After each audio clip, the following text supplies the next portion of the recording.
vers fin 2025, Catherine m'a téléphoné. Elle m'a dit qu'elle souhaitait effectivement partir en Suisse, que les démarches étaient en cours. On a échangé à plusieurs reprises par téléphone et dans chaque échange, il y avait une confiance qui s'installait. Et j'ai bien senti qu'elle était convaincue qu'elle avait pris la bonne décision. On sentait une sérénité et un apaisement, mais également une forte détermination. Il n'était pas question pour elle de reculer. Je voudrais vous lire ce qu'elle m'a laissé.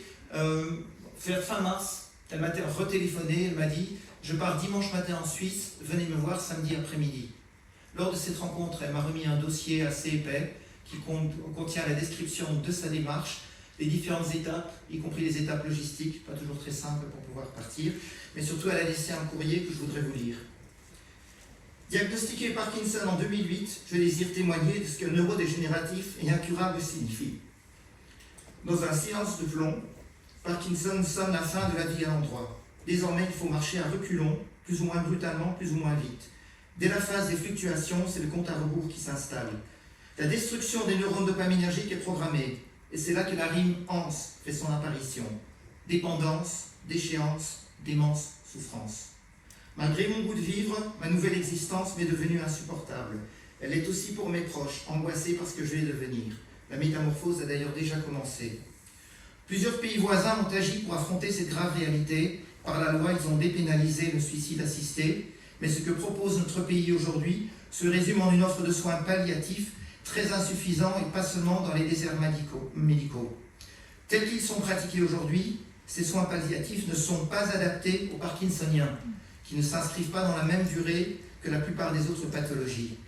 Ces maladies sont peu connues de très nombreux parlementaires qui de fait ne prennent pas en compte les souffrances de milliers de leurs compatriotes. Alors ces malades sont condamnés à la souffrance ou au suicide en solitaire ou à l'étranger. Ma double nationalité m'a fait choisir une mort volontaire assistée, prévue le 30 mars en Suisse. Et en ce moment, je pense à ceux qui n'en finissent pas de souffrir, aux familles, aux amis pour qui l'accompagnement devient plus qu'une épreuve, une douleur permanente. Je vous assure de mon affection, Catherine.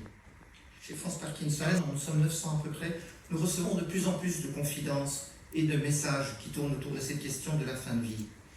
Le témoignage de Catherine a aussi marqué un tournant personnel pour moi, tout simplement parce que quand j'en ai discuté avec mon épouse, elle m'a demandé d'entamer les démarches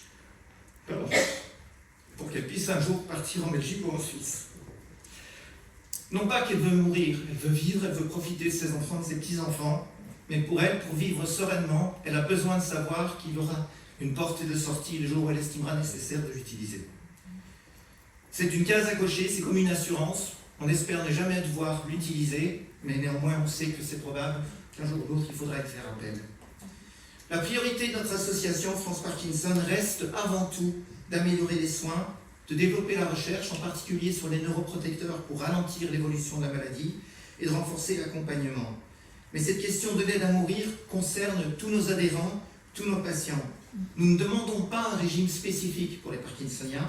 Nous demandons que les personnes atteintes de Parkinson soient pleinement prises en compte dans la réflexion du législateur et ne soient pas exclues si une loi est adoptée en tant que maladie non mortelle.